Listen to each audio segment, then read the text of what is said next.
ഒരിക്കലും അപ്രതീക്ഷിത വിജയമല്ല. ഞങ്ങൾ പ്രതീക്ഷിച്ച വിജയം തന്നെയാണ്. കൊച്ചി നഗരം എന്ന് പറയുന്നത് UDFന്റെ കയ്യിൽ സുരക്ഷിതമാണ് എന്ന് ജനങ്ങൾ പ്രഖ്യാപിച്ചിരിക്കുകയാണ്. അതാണ് ഈ ട്രെൻഡിന്റെ ലക്ഷ്യം. വലിയ വികസന പദ്ധതികളുടെ ഒരു അവകാശ നേട്ടവുമായാണ് ഇടതുമുന്നണി സമീപിച്ചത്. അപ്പോൾ അതുകൊണ്ട് വലിയൊരു പ്രതീക്ഷകൾ അവരെല്ലാം തന്നെ ഉണ്ടായിരുന്നു. അതുകൊണ്ട് ചോദിച്ചതാണ്, അതിനെല്ലാം മറികടന്നാണോ ജനം ചിന്തിക്കുന്നത്? അതൊരു അവകാശവാദം മാത്രമായിരുന്നു. ജനങ്ങൾ മനസ്സിലാക്കി എന്താണ് നഗരത്തിൽ സംഭവിച്ചത് കഴിഞ്ഞ 5 വർഷം എന്നുള്ളത്. ഇവിടുത്തെ പ്രബുദ്ധരായ നഗരത്തിലെ ജനങ്ങൾ മനസ്സിലാക്കിയതിന്റെ ലക്ഷണമാണ് ഇപ്പോൾ കാണിച്ചുകൊണ്ടിരിക്കുന്നത്. ഇനിയും പ്രഖ്യാപിക്കാനുള്ള സീറ്റുകൾ കൊച്ചി മേഖലയിലുണ്ട്. അവിടെയും വലിയ രീതിയിൽ സ്വീപ്പിംഗ് ഉണ്ടാകുമെന്നാണ് കരുതുന്നത്. ഒരു ദിശാസൂചികയാണോ നിയമസഭാ തെരഞ്ഞെടുപ്പ് വരികയാണ്? തീർച്ചയായിട്ടും നിയമസഭാ തെരഞ്ഞെടുപ്പിന് മുന്നോടിയായി വലിയ ട്രെൻഡാണ് കോൺഗ്രസിനും UDFനും ഉള്ളത് എന്നതിന്റെ ലക്ഷണമാണ്.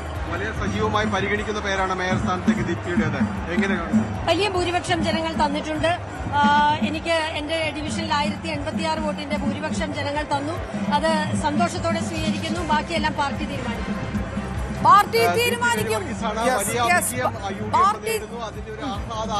തീർച്ചയായും വലിയ മെജോറിറ്റി 1000-ലധികം ഭൂരിപക്ഷത്തോടു കൂടിയാണ് ഇപ്പോൾ വിജയിച്ചിട്ടുള്ളത് എന്നതാണ് ദീപ്തി മേരി വർഗീസ് പറയുന്നത്. ഇടതുപക്ഷത്തിന് എന്താണ് സംഭവിക്കുന്നത്? കോർപ്പറേഷനുകൾ എന്തുകൊണ്ട് ഇത്ര വലിയ തിരിച്ചടി സംഭവിക്കുന്നു എന്നുള്ള കാര്യമുണ്ട്. 45 കൊല്ലമായിട്ട് കയ്യിൽ വെച്ച തിരുവനന്തപുരം കോർപ്പറേഷൻ പോകുന്ന സാഹചര്യം, കൊച്ചി തിരികെ പിടിക്കുന്നു UDF എന്നുള്ളൊരു സാഹചര്യം, LDFിന്റെ ശക്തി കേന്ദ്രമായിട്ടുള്ള കൊല്ലത്ത് പാളുന്നു എന്നുള്ളൊരു സാഹചര്യം. ഏത് തരത്തിലാണ് അഭിലാഷ് ആകപ്പാട് ആശ്വസിച്ച് പറയാനുള്ളത്? പാലക്കാടൊക്കെ ഒരുപക്ഷെ വലിയ ശക്തി NDAയുടെ ശക്തി കേന്ദ്രമായ പാലക്കാടൊക്കെ BJPക്കും ഇതുപോലെ ചില കാലിടർച്ചയൊക്കെ സംഭവിക്കുന്നുണ്ട്.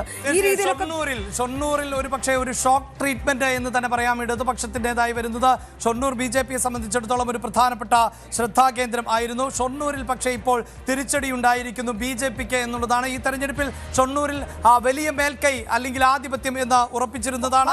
വളരെ പ്രധാനപ്പെട്ട മറ്റൊന്ന്, പൂഞ്ഞാർ പഞ്ചായത്ത് 10 വർഷത്തിന് ശേഷം ഇടതുമുന്നണിയിൽ നിന്ന് UDF പിടിച്ചെടുത്തിരിക്കുന്നു. 4 സീറ്റുകളോടെ BJP പ്രതിപക്ഷത്ത് വരുന്നു എന്നുള്ളതാണ്. നേരത്തെ തന്നെ പാലായിൽ നിന്ന് വരുന്ന സൂചനകളൊന്നും ഇടതുപക്ഷത്തിന് ശുഭോദർക്കമായിട്ടുള്ളതല്ല. ജോസ് കെ മാണി വോട്ട് ചെയ്ത കുടുംബത്തോടുകൂടി വോട്ട് ചെയ്ത വാർഡിലടക്കം ഇടതിന് ഭരണം നഷ്ടമായിട്ടുള്ള സാഹചര്യം ഇതാ പൂഞ്ഞാറിൽ നിന്ന് വരുമ്പോൾ എന്താണ് മധ്യ കേരളത്തിൽ സംഭവിക്കുന്നത് ഇടതിന് എന്നുള്ള വലിയ ചോദ്യം. നേരത്തെ സൂചിപ്പിക്കുന്നത് പോലെ തന്നെ ഇവിടെ കേരള കോൺഗ്രസ് പാർട്ടികളുടെ നിലപാടുകളാണ് അധികമായും ചർച്ച ചെയ്യപ്പെടുന്നത് എന്നതാണ്. പൂഞ്ഞാർ ഉൾപ്പെടെയുള്ള പ്രദേശങ്ങൾ എന്നത് ഒരു പക്ഷേ നേരത്തെ നമുക്കറിയാം BJP എന്നത് വലിയ ചർച്ചയായി വന്നിരുന്ന, വലിയ രാഷ്ട്രീയ വിവാദങ്ങളടക്കം സൃഷ്ടിക്കപ്പെട്ടിരുന്ന പൂഞ്ഞാർ മേഖല, അവിടെ PC ജോർജിനെ പോലെയുള്ള നേതാക്കളുടെ സാന്നിധ്യം, അവരുടെ പ്രവർത്തനങ്ങൾ ഉൾപ്പെടെ വലിയ തോതിൽ ചർച്ച ചെയ്യപ്പെടുന്ന സാഹചര്യത്തിലാണ് പൂഞ്ഞാർ പഞ്ചായത്തിൽ 10 വർഷത്തിന് ശേഷമാണ് ഇടതുമുന്നണിക്ക് ഭരണം നഷ്ടമാകുന്നത്. അവിടെ UDF തിരിച്ചെടുപ്പിടിച്ചിരിക്കുന്നു പൂഞ്ഞാർ പഞ്ചായത്ത്. പ്രതിപക്ഷത്ത് വരുന്നു എന്നുള്ളതും വേറെ നിർണായകമുള്ള കാര്യം.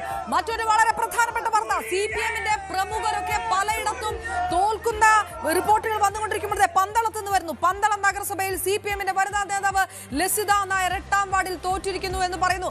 ശബരിമല പ്രതിഫലിച്ചിട്ടില്ല എന്ന് ലസിത ഒരുപക്ഷെ വാർത്തകളിൽ ഏറ്റവും നഗരസഭയുടെ പ്രതിപക്ഷ നേതാവായിരുന്ന ലസിത നായർക്കാണ് തോൽവി. ലസിത നായരുടെ ചില പരാമർശങ്ങൾ വലിയ തോതിൽ ചർച്ച ചെയ്യപ്പെട്ട പശ്ചാത്തലമുണ്ടായിരുന്നു. പ്രത്യേകിച്ച് രാഹുൽ മാങ്കൂട്ടവുമായി ബന്ധപ്പെട്ട വിഷയത്തിൽ അവരുടെ പ്രതികരണം എന്നത് രാഹുൽ മാങ്കൂട്ടത്തിന്റെ പീഡനത്തിന്റെ തീവ്രതയെ മുകേഷിന്റെ പീഡന തീവ്രതയുമായി താരതമ്യം ചെയ്തത് രാഷ്ട്രീയ കേരളം കൗതുകത്തോടു കൂടി നോക്കിക്കണ്ടതാണ്. ആ ലസിത ഇപ്പോൾ പരാജയപ്പെടുന്നു എന്നുള്ളതാണ് ഏറ്റവും പുതിയ വിവരമായി നമുക്ക് നൽകാൻ പറ്റുന്നത്. നഗരസഭയുടെ പ്രതിപക്ഷ നേതാവ് കൂടിയായിരുന്നു എന്നതാണ് ലസിത പരാജയപ്പെട്ടിരിക്കുന്നു എന്നതാണ് ഏറ്റവും പുതിയ വിവരമായി നമുക്ക് പങ്കുവയ്ക്കാൻ സാധിക്കുന്നത്. ഒപ്പം മധ്യ കേരളത്തിലേക്ക് എത്തുമ്പോൾ നമ്മൾ സൂചിപ്പിച്ചു എറണാകുളം നിയമസഭാ മണ്ഡലം, അതുപോലെ എറണാകുളത്തെ തന്നെ ലോക്സഭാ മണ്ഡലത്തിനുമൊക്കെ കീഴിലേക്ക് കൂടുതലായി കടന്നു വരുന്നതിന് വേണ്ടി 2020 ശ്രമം നടത്തിയിരുന്നു. അവിടെ ഇതാ കിഴക്കമ്പലം കുന്നത്തുനാട് പഞ്ചായത്തുകളിൽ UDFന്റെ മുന്നേറ്റം എന്നതാണ് ഇപ്പോൾ അവിടെ അത്ഭുതപ്പെടുത്തുന്ന ഒന്ന്. ഐക്യരനാട് പഞ്ചായത്ത് പക്ഷേ 2020 എന്നുള്ളതുമാണ് ഏറ്റവും കൗതുകകരമാകുന്ന സാഹചര്യം. 2020 പോലെയുള്ള രാഷ്ട്രീയ പ്രസ്ഥാനങ്ങളുടെ സംഘടനകളുടെ നിലനിൽപ്പ് ചോദ്യം ചെയ്യപ്പെടുന്ന ഒരു സാഹചര്യം ഉണ്ടാകും. കാരണം അതിൽ അപർണ എടുത്തു പറയേണ്ടത് 2020 വിജയക്കൊടി പാറിക്കാൻ പറ്റുന്നത് ഏറ്റവും പ്രധാനമായും ഈ തദ്ദേശ തെരഞ്ഞെടുപ്പിൽ ആണ്. അവർ ഏറ്റവും സ്വീകാര്യരായ സ്ഥാനാർത്ഥികളെ മത്സരിപ്പിക്കുന്നു. അങ്ങനെ മത്സരിപ്പിച്ചിട്ടും അവർ പിന്നിലേക്ക് പോകുന്നു. ഈ കിട്ടുന്ന തിരിച്ചടി അത് 2020യുടെ ഭാവി എങ്ങോട്ട് എന്നുള്ളൊരു ചോദ്യം ബാക്കി നിർത്തുന്നു. UDFന് ഇത് നൽകുന്ന ആത്മവിശ്വാസം ചെറുതല്ല, പ്രത്യേകിച്ച് എറണാകുളത്ത്. അതോടൊപ്പം തന്നെ അഭിലാഷ് നേരത്തെ പറഞ്ഞ പോലെ പാലാ പാലായിൽ നിന്ന് മധ്യ കേരളത്തിൽ കോട്ടയത്ത് സംഭവിക്കുന്നത് എന്താണ്? ഇടതുപക്ഷത്തിന് കാലിടർന്നത് എന്തുകൊണ്ടാണ്? കേരള കോൺഗ്രസ് എമ്മിൽ ജോസ് കെ മാണിയുടെ അപ്രമാദിത്വത്തിന് എന്താണ് സംഭവിക്കുന്നത്? വലിയൊരു ചോദ്യമൊക്കെ അവിടെ നിന്ന് വരികയാണ്. കോട്ടയം, എറണാകുളം ഒക്കെ ഈ ഇക്വേഷൻസ് മാറ്റിമറിക്കുന്ന കാഴ്ചകൾ കണ്ടുകൊണ്ടേയിരിക്കുന്നു. ഇനി നമ്മളിനി കോഴിക്കോടൊന്ന് പോകണം. കോഴിക്കോട് ഇപ്പോൾ ഇഞ്ചോടിഞ്ച് പോരാട്ടം നടക്കുന്ന സമയമായിരുന്നു. കോഴിക്കോട് കോർപ്പറേഷൻ എന്നത് പതിറ്റാണ്ടുകളായി ഇടതുപക്ഷം നിലനിർത്തുന്ന കോർപ്പറേഷനാണ്. അവിടെ ഇതാ 26-22 എന്ന നിലയിലാണ് NDAയുടെ ഒരു മുന്നേറ്റം എടുത്തു പറയേണ്ടതാണ്. 12 സീറ്റുകളിലാണ് കോഴിക്കോട് NDA മുന്നിട്ട് നിൽക്കുന്നത് എന്നത് തന്നെയാണ്. അത് അത്ഭുതപ്പെടുത്തുന്ന മുന്നേറ്റമാണ്. NDA വലിയ മുന്നേറ്റം ഉണ്ടാക്കുമെന്ന് പ്രതീക്ഷിച്ചിരുന്ന ഇടങ്ങളുണ്ട്. പക്ഷേ കോഴിക്കോട്, അതേസമയം തിരുവനന്തപുരത്ത് വീണ്ടും NDAയുടെ ഒരു മേൽക്കൈ തുടരുകയാണ്. അത് 10 സീറ്റുകൾക്ക് 35 എന്ന് പറയുന്ന ഒരു സേഫ് സോണിൽ NDA നിൽക്കുന്നതായിട്ട് ഇപ്പോൾ കാണുകയാണ്. ഏതായാലും ഇതിനകത്ത് വളരെ പ്രധാനപ്പെട്ട നേതാക്കൾ IP ബിനു അടക്കം തോറ്റിരിക്കുന്ന ഒരു സാഹചര്യം LDFനെ സംബന്ധിച്ചിടത്തോളം. അപ്പോൾ തിരുവനന്തപുരത്ത് BJPയുടെ അകത്തുണ്ടായിരുന്ന ഏതെങ്കിലും തരത്തിലുള്ള അഭിപ്രായ ഭിന്നതകൾ, ഉയർന്നു വന്ന വിഷയങ്ങൾ, വിവാദ വിഷയങ്ങൾ, അത് ഏറ്റെടുത്ത ഇടതുപക്ഷം ഇതൊക്കെ പതറി തലസ്ഥാനത്ത് ഭരണം നഷ്ടപ്പെടുന്ന അവസ്ഥയിലേക്ക് LDF വരികയാണെങ്കിൽ അടുത്ത ഫൈനൽ എന്ന് വിളിക്കുന്ന നിയമസഭാ തെരഞ്ഞെടുപ്പിൽ പറഞ്ഞു നിൽക്കാൻ വിയർക്കേണ്ടി വരും. തൃപ്പൂണിത്തുറയിൽ നിന്ന് വരുന്നു. NDA ആണ് മുന്നിൽ നിൽക്കുന്നത്. തൃപ്പൂണിത്തുറയിൽ NDA 15, LDF 15, UDF 7 എന്ന നിലയിലേക്ക് കാര്യങ്ങൾ. തിരുവനന്തപുരം കോർപ്പറേഷനിലേക്ക് വരുമ്പോൾ അവിടെ ഫലം അറിഞ്ഞിട്ടുള്ള സീറ്റുകളിൽ 12 മാത്രം ആണ് ഇപ്പോൾ മുന്നിട്ട് നിൽക്കുവാൻ അല്ലെങ്കിൽ UDFന് സാധിക്കുന്നത് എന്നുള്ളതാണ്. LDFനെ സംബന്ധിച്ചിടത്തോളം ഔദ്യോഗികമായി ഇപ്പോൾ പുറത്തു വരുന്നത് 15-29 എന്നുള്ളതാണ്. പക്ഷേ നമുക്ക് അതിനേക്കാൾ അഡ്വാൻസ്ഡ് ഡേറ്റകൾ പ്രേക്ഷകരുമായി പങ്കുവയ്ക്കാൻ സാധിക്കുന്നു എന്നുള്ളതാണ്. അവിടെയാണ് NDA 35 സീറ്റുകളിൽ മുന്നിട്ട് നിൽക്കുന്നത്. LDF ആകട്ടെ 25.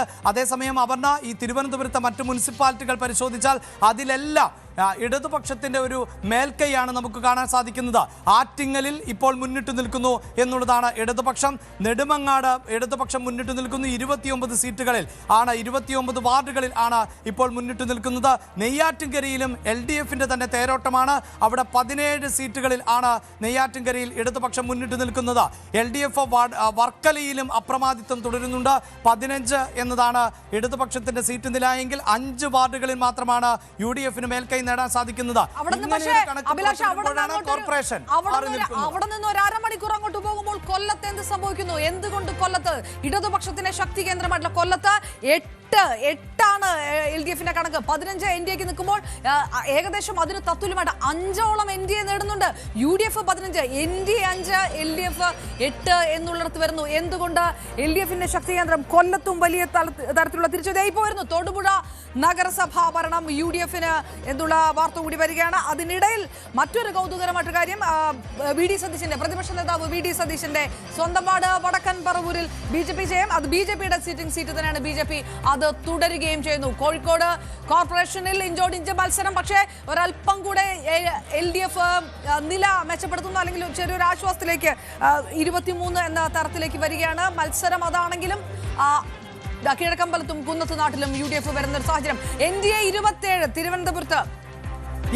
തിരുവനന്തപുരത്തെ സ്ഥാനാർത്ഥികളെ, സ്റ്റാർ കാൻഡിഡേറ്റ്സിൽ ഒന്നായ ശ്രീലേഖ IPS ഈ ഘട്ടത്തിൽ മുന്നിൽ വരുന്നു ശാസ്തമംഗലത്തെ എന്ന വിവരം കൂടിയാണ് പ്രേക്ഷകരുമായി പങ്കുവെക്കേണ്ടതായുള്ളത്. ഒരു ഘട്ടത്തിൽ ശ്രീലേഖ പിന്നിൽ നിന്നിരുന്നു. പ്രത്യേകിച്ച് BJPയുടെ പ്രമുഖരായ സ്ഥാനാർത്ഥികൾ ആശാനാഥിനെ പോലെയുള്ളവർ വിജയിച്ചു കഴിഞ്ഞ ഒരു പശ്ചാത്തലമുണ്ടായിരുന്നു. അവിടെ ശ്രീലേഖയെ പോലെ ഒരു സ്ഥാനാർത്ഥിയെ മത്സരിപ്പിച്ച് വീണ്ടും മണ്ഡലം അല്ലെങ്കിൽ വാർഡ് നിലനിർത്താൻ പറ്റുമോ, ഡിവിഷൻ നിലനിർത്താൻ പറ്റുമോ?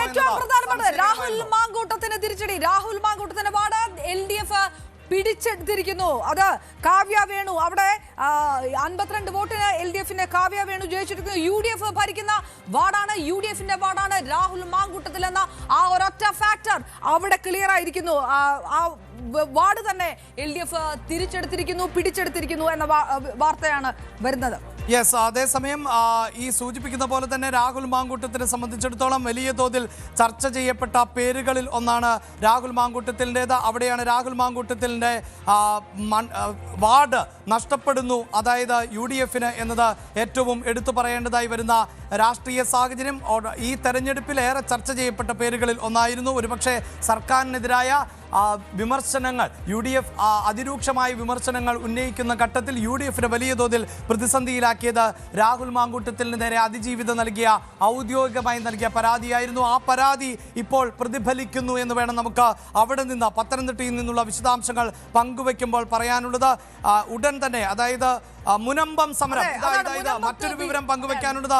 മുനമ്പം സമരം നടന്ന വാർഡിൽ BJP ആണ് വിജയിച്ചത് എന്നതാണ് എടുത്തു പറയേണ്ടത്. പ്രത്യേകിച്ച് മുനമ്പം സമരം ഏറ്റെടുക്കുന്നത് BJP എന്ന രാഷ്ട്രീയ വിമർശനം ഉണ്ടായിരുന്നു. പക്ഷേ അവിടെ ഇതാ മുനമ്പത്ത് ജനങ്ങൾ BJPയിൽ തന്നെയാണ് വിശ്വാസം അർപ്പിക്കുന്നത് എന്നതും പ്രധാനപ്പെട്ടതാണ്.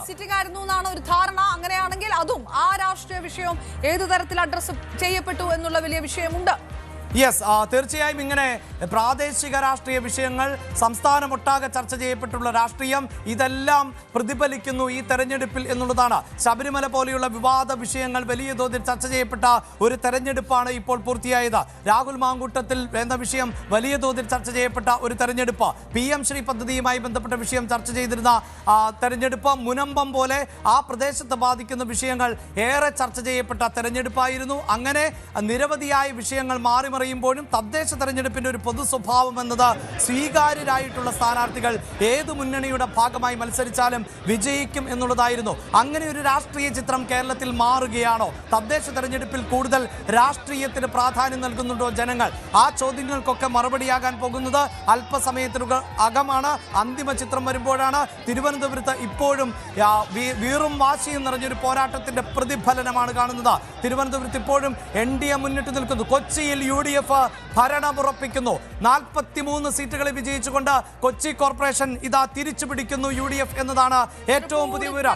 39 സീറ്റുകൾ വിജയമുറപ്പിക്കാൻ. അവിടെയാണ് 43 എന്നത്. കൊച്ചി തിരിച്ചു പിടിക്കുമ്പോൾ അത് മധ്യ കേരളത്തിൽ UDFനും കോൺഗ്രസിനുമുള്ള തിരിച്ചുവരവിന് കളമൊരുക്കുക കൂടിയാണ്. അപർണ, കൊച്ചിയിൽ നിന്ന് നേരത്തെ പറഞ്ഞതുപോലെ കോട്ടയത്തേക്ക് പോകുമ്പോൾ വരുന്ന കണക്കുകളുണ്ട്. അത് UDFന്റെ മുന്നേറ്റം BJPക്കും ആശ്വാസകരമായിട്ടുള്ള ഒരു കണക്കുണ്ട്. മധ്യ കേരളത്തെ സംബന്ധിച്ചിടത്തോളം അത് എറണാകുളമാണെങ്കിലും കോട്ടയമാണെങ്കിലും രാഷ്ട്രീയ സമവാക്യങ്ങൾ മാറ്റുമോ? കേരള കോൺഗ്രസ് സമവാക്യങ്ങളിൽ അതൊരു വ്യത്യാസം വരുത്തുമോ എന്നുള്ളൊരു വലിയ ചോദ്യം അതിനകത്ത് വരികയാണ്. തൃപ്പൂണിത്തുറയിൽ നിന്ന് ഇപ്പോൾ വരുന്ന വാർത്ത NDA മുന്നിൽ നിൽക്കുന്നു. നേരത്തെ തന്നെ കുറെ നേരമായി NDA തന്നെ ആ ലീഡ് തുടരുന്ന സാഹചര്യം തൃപ്പൂണിത്തുറയിലുണ്ട്. വളരെ പ്രധാനപ്പെട്ട ചില സ്ഥാനാർത്ഥികൾ തോൽക്കുന്നു CPMന്റെ എന്നുള്ള കാര്യം ഒന്നുകൂടി എടുത്ത് പറയേണ്ടതായി വരുന്നു. പറവൂർ മുനിസിപ്പാലിറ്റിയിൽ നിന്ന് വരുന്ന വാർത്ത. മുൻ മന്ത്രി S ശർമ്മയുടെ ഭാര്യ ആശാ ശർമ്മ ചെയർപേഴ്സൺ സ്ഥാനാർത്ഥി തന്നെയായിരുന്നു തോറ്റതായിട്ടുള്ള വാർത്ത വരികയാണ്. നേരത്തെ മുൻ MLA CPMന്റെ മുൻ മേയർ അജിത ജയരാജൻ തോറ്റ ഒരു വാർത്ത വരുന്നുണ്ടായിരുന്നു. അങ്ങനെ പ്രധാനപ്പെട്ട ചില സ്ഥാനാർത്ഥികൾ ഇടതുപക്ഷം